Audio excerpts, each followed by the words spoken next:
We're back with the Screen Team. We're getting ready to review the latest Annabelle movie. It's called Annabelle Creation, which is, what is this, a sequel or a prequel to Annabelle? It is. Wow. Yeah. It's pretty much a prequel to the spinoff of The Conjuring. Right. This is we're all in these universes. We got Marvel Universe and Monster Universe. This is the Conjuring Universe, right? Yes. So Annabelle Creation, I saw the first one, and as you know, Guy, I don't like dolls in any fashion. I don't like them looking at me. I don't like them moving. I don't like them taking a knife and trying to kill me. I don't like any of it, all right? It's going to make the Child's Play reviews a lot of fun. I don't even know if I'm going to do that. All right, we'll get somebody else in here to do those with you. But anyway, so I saw the first Annabelle, and I got to say, even though I have a fear of dolls, that movie did nothing to scare me. I thought it was pretty lame. I thought it was pretty weak. The scares were pretty generic. This one, Annabelle Creation, did not get a chance to see it. Did this one do better than the first movie? Yes. It actually achieves a couple decent scares. Okay.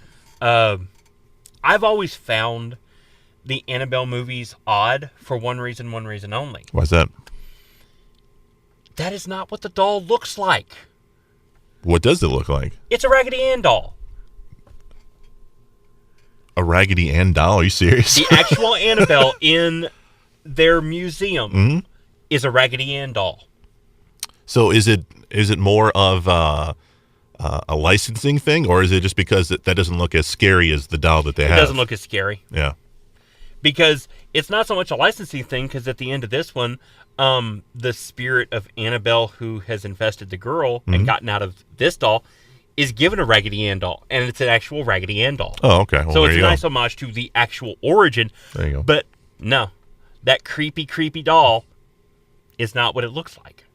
All right, so what's going on in this one? Someone obviously has possession of the doll, and the doll has possession on... Okay, it follows the story of a toy maker who created this doll. Okay. This doll was originally created in a limited run. He's a hand-carved wood sculpting. And an accident happened that killed his daughter. His daughter's name was Annabelle. Oh, okay. And they started receiving notes from a spirit of supposedly their daughter, who asked if she could possess the doll so that she could be with the family. They agreed, and then they found out that the spirit that possessed the doll was not their daughter, Annabelle. Okay. They locked it away.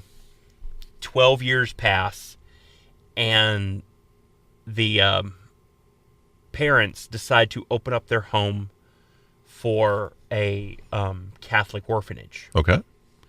And there are girls who come in and live there, and one of them who is she has polio. She's wearing leg braces and everything. She wanders around and finds her bedroom and finds the doll. And the doll slowly starts to affect everything around them and take over and do that. And you find out what happened to the parents, what happened to the doll. It's pretty cookie cutter of demonic possession and everything. And the girl escapes, and the doll is just completely an empty vessel, or so you think, and goes on with that. So I'm curious. I know this movie didn't scare you, but did you enjoy it? I enjoyed it better than the first one.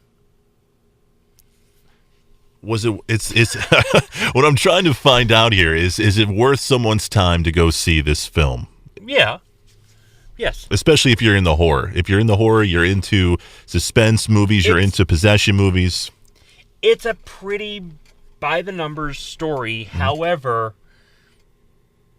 it's well done. Okay. It's very cookie cutter, very generic. You can pretty much guess what's going to happen by 10 minutes in. However,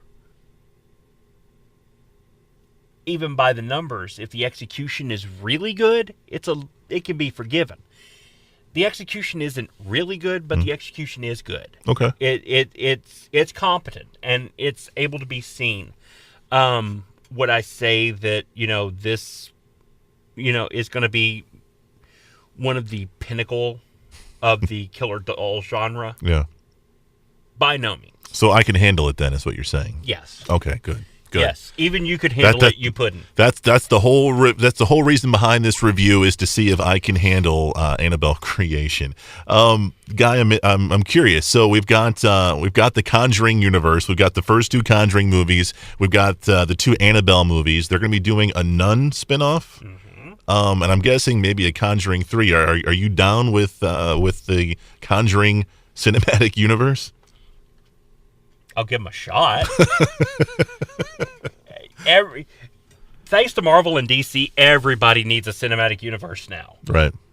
Next thing you know, there's going to be the Smurf cinematic universe or something. I don't know. Papa Smurf goes to New York. Well, they've got Smurfs 1, Smurfs 2. Next thing you know, there's going to be the Biscuits, the Snorks. Yeah, no. Everybody wants to do them, but that's fine if that's what you want to do. Yeah. If you... Making it part of a cinematic universe is all well and good. Can it stand on its own? Therein should be the first, second, third, fourth, and fifth question. After that, then should it fit into a universe. But it has to be able to stand on its own. And that's where I think a lot of the... That's where Hollywood gets into trouble, because it's all about franchises and making as many as you can. And it's where I beat my head against the wall. And they don't answer that question that you have pointed out. So the movie's called Annabelle Creation. You can find it in theaters. And Guy, dude, thank you for being on the show, man. One thing before we go, please. The end of the movie has something at the post credits. For the first time ever, you see the doll move. All right, hold on a second. Time out. You just said I could handle this movie. You just said I can handle it. You did not say anything about no dolls moving, dude. The doll turns its head for exactly 1/8 of a second. That's too much. That is too much, sir. I'm just saying, though, through the entire Conjuring franchise, the doll has never moved. It's always just been there. You see things happen, you look, and the doll has not moved. The doll moves for the very first time. All right, whatever he has said about this movie, don't listen to anything he says. Listen to what I'm saying. Do not go see Annabelle Creation, all right? Anything that has a doll moving in it, no, it's not worth your time, all right? Grown man scared of a doll. Don't you judge me, all right? We'll be back with another Screen Team coming at you next Saturday at 6 p.m. For Guy and Chris. We are the Screen Team. We want you to know before you go.